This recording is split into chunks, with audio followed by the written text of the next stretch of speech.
Previously, on keeping up with the Kenya Kwanza government. Don't you have data that you are tracking, that you can give? That is what I was expecting. I was expecting you to come here and slap us with the truth. And she actually, I'm seeing her, she may actually lose her job. Did Gloria Orwoba bite off more than she could chew? Or was she simply served as the main cause by the very regime she once defended through thick and thin?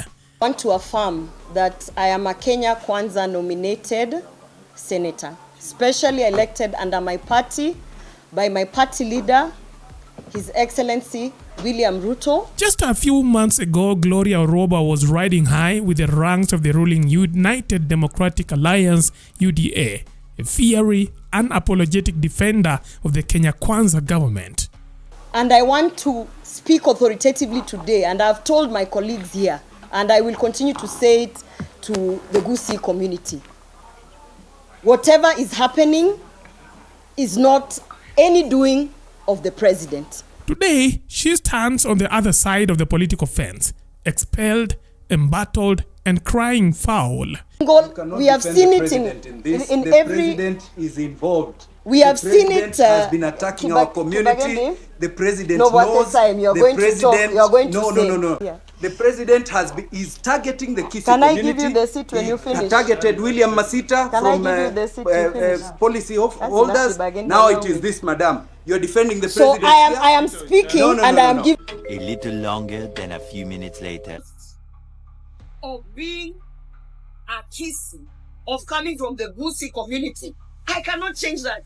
And that is what it appears I am being accused for being a Kisii.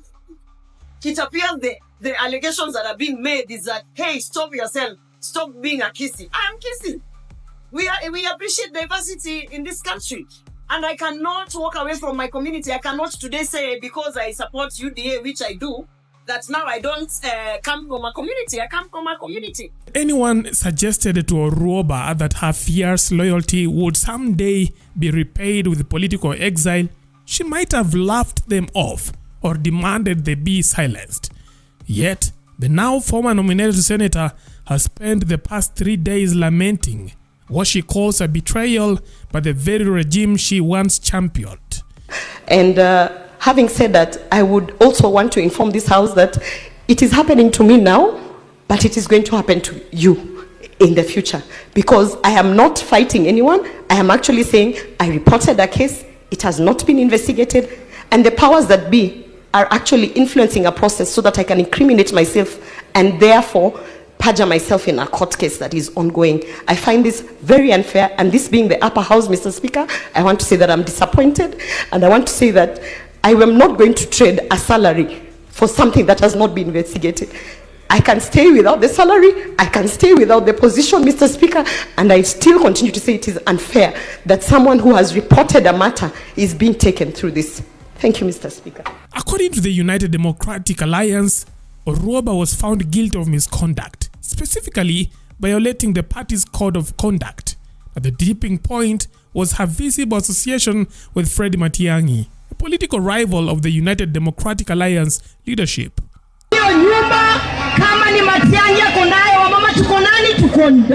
Orwoba was not only seen welcoming Matiang'i at the airport, but also attended his homecoming event, actions that in the eyes of the party constituted political cheating. The UDA's disciplinary committee deliberated extensively before making its recommendation, which was subsequently ratified by the National Executive Committee on May 19, 2025. Now, the party interpreted her actions alongside her growing criticism of government policies as a clear breach of loyalty and ideological alignment. The Secretary General of the United Democratic Alliance, UDA, party wrote to the Speaker of the Senate, notifying the Speaker of the Senate that nominated Senator Gloria Orwoba has been expelled from the party. By the same letter, the Secretary General of UDA further notified the Speaker of the Senate that the said nominated senator ceased to be a UDA nominee to the Senate. In the same letter, the Secretary General also requested the Speaker of the Senate to issue a declaration of a vacancy of the seat being held by Senator Gloria Orwoba. Orwoba attempted to challenge the decision in court. However, Justice Lawrence Mugambi dismissed her application as incompetent, citing procedural flaws, including the unauthorized inclusions of new parties to the case. While UDA insists that the expulsion was purely about party discipline, many Kenyans aren't buying it.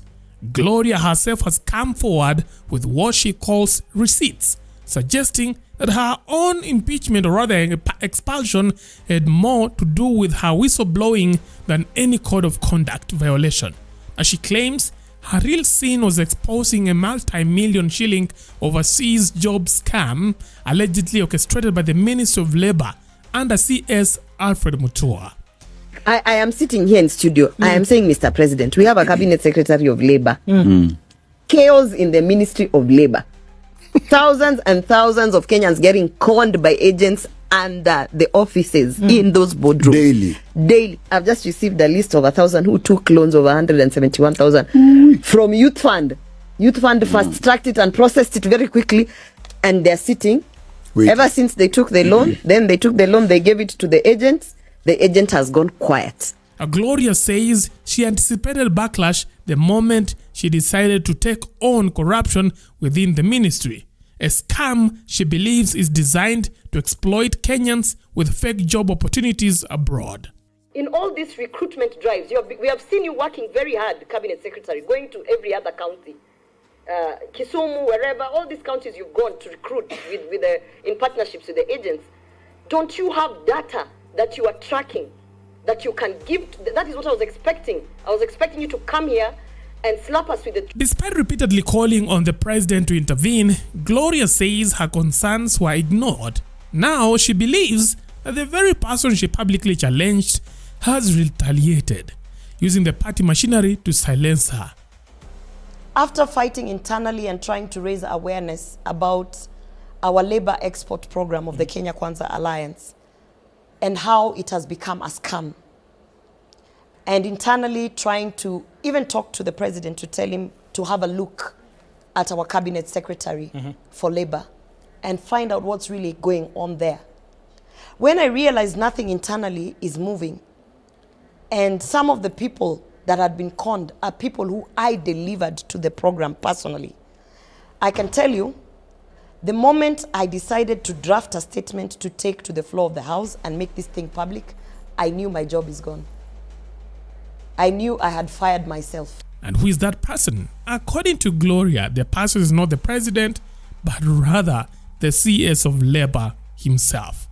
But these boys have their own selfish interests, and any opportunity to make money, any opportunity to be the center of the action, they will grab it, and they don't care about the program. That is what has happened to SHA. That is what has happened to affordable housing. That is what has happened to diaspora labor export jobs. That is what has happened to fertilizer. All our programs have been infiltrated by these boys, in the interest of making money, and they don't care about the president, and they don't care about this country. I'll go to the Senate, and we're going to show that everything she's been talking about is lies. You know, basically untruths. And she actually, I'm seeing her, she may actually lose her job because you don't create a crisis and exaggerate, you know.